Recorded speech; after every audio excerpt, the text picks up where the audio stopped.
He was trying to. Or no, people say at this point in time. Also. Right. That's now. No, I mean. But at that point in time, it was then. Right, but it's kind of Einsteinian, you know. It acknowledges that time is full of points and warps and holes and. Time is a jet plane. Warps. Especially holes. Holes. Black holes. Repeats itself. Bob, read 14. Oh, okay. This is Franklin Pierce. I always thought that Pierce was kind of a cruel name. You know? Well, I think it's all an Irish name, and I've seen the name spelled. It must be the same name because the Irish only have like three names because they transliterate from Celtic into English. Oh, I had my Franklin pierced.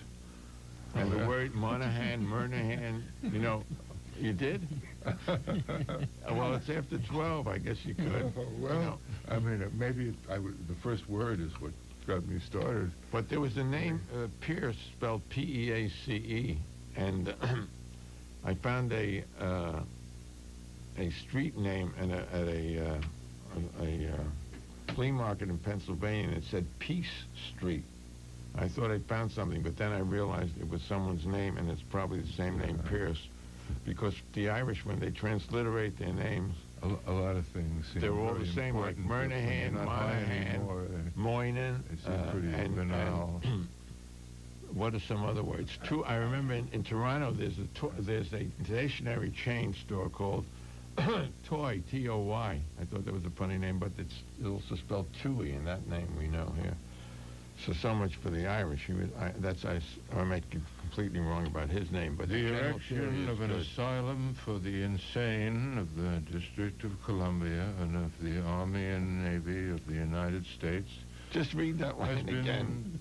Somewhat line. No, retarded. Yeah. The erection of an asylum for the insane of the District of Columbia and of the Army and Navy of the United States has been somewhat retarded by their promotion, by the great demands for materials and labor during the past summer, but full preparation for the reception of patients before the return of another winter is anticipated. And there is the best reason to believe from the plan and contemplated arrangements which have been devised with the large experience furnished within the last few years in relation to the nature and treatment of the disease that it will prove an asylum indeed to this most helpless and afflicted class of sufferers. That was his first annual message to Congress, December 5th, 1853. Was he talking about the Congress? I think Mark Twain said the U.S. has no native class of criminals except the Congress. He said that.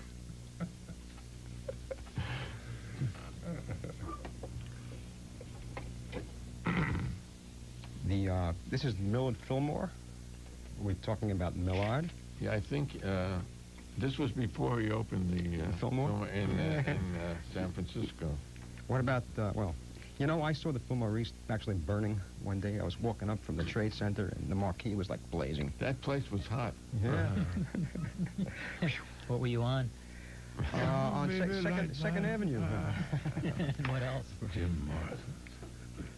This is Millard Fillmore, by the President, the President of the United States. He had a fan club, a proclamation. 1851. Sometimes he'd fan you, and sometimes he'd club you. Whereas information has been received that sundry lawless persons of color, common theme of this, combined and confederated together for the purpose of opposing by force the execution of the laws of the United States, did at Boston in Massachusetts on the 15th of this month make a violent punishment, I have issued this my proclamation calling on all well-disposed citizens to rally to the support of the laws of their country, and requiring and commanding of all officers, civil and military, and all other persons, civil or military. And all animals, civil or military. And plants. Right, don't leave. Who shall be found within the vicinity of this outrage? Wait a minute. I think I saw that rock smiling. Grab that rock. Outrage. To be aiding and assisting by all means in their power in quelling this and other such combinations and assisting the marshal and his deputies in recapturing the above-mentioned prisoner. And I do especially direct that prosecutions be commenced against all persons who shall have made themselves aiders or abettors in or to this flagitious, yeah. Flagitious. It's like whipping.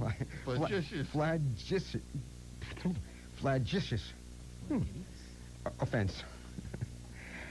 And I do further command that the District Attorney of the United States, not the Attorney General, District Attorney of the United States, and all other persons concerned in the administration or execution of the laws of the United States cause the foregoing offenders and all such as aided, abetted, or assisted them, or shall be found to have harbored or concealed such fugitive contrary to law, like Dr. Spock, to be immediately arrested and proceeded with according to law. According to law. Therefore, given under my hand and the seal of the United States this 18th day, February, 1851.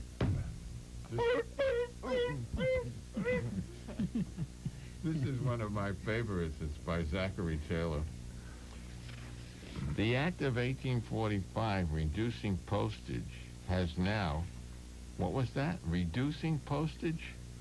Has now, by its operation during 4 years, produced results fully, showing that the income from such reduced postage is sufficient to sustain the whole expense of the service of the Post Office Department. And we think we're progressing in our century. Now, this is by James K. Polk, Message to Congress, 1848. July 6th. Okay. While the war has been conducted with great humanity and forbearance, and with complete success on our part, the peace has been concluded on terms the most liberal and magnanimous to Mexico. New Mexico and Upper California. And this is, I added this. These territories, New Mexico and Upper California, consisted of all of present-day California, Nevada, and Utah, almost all of Arizona and New Mexico, and parts of Colorado and Wyoming. In addition, the treaty legitimized the, quote, acquisition, end quote, of Texas. It reduced the total territory of Mexico by 3/5 and almost doubled the size of the United States. Now, I think he probably thinks it was liberal because there were people who advocated taking over all of Mexico. Sounds like they got off easy to me. Yeah. It reduced the total territory of Mexico by 3/5 and almost doubled the size of the United States.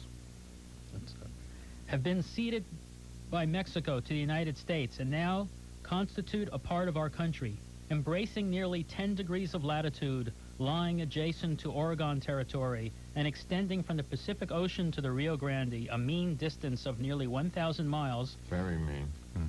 It would be difficult to estimate the value of these possessions to the United States. They constitute of themselves a country large enough for a great empire, and their acquisition is second only importance to that of Louisiana in 1803.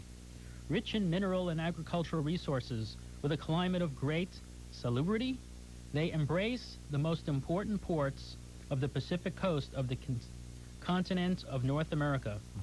The possession of these ports of San Diego and Monterey and the Bay of San Francisco will enable the United States to command the already valuable and rapidly increasing commerce of the Pacific.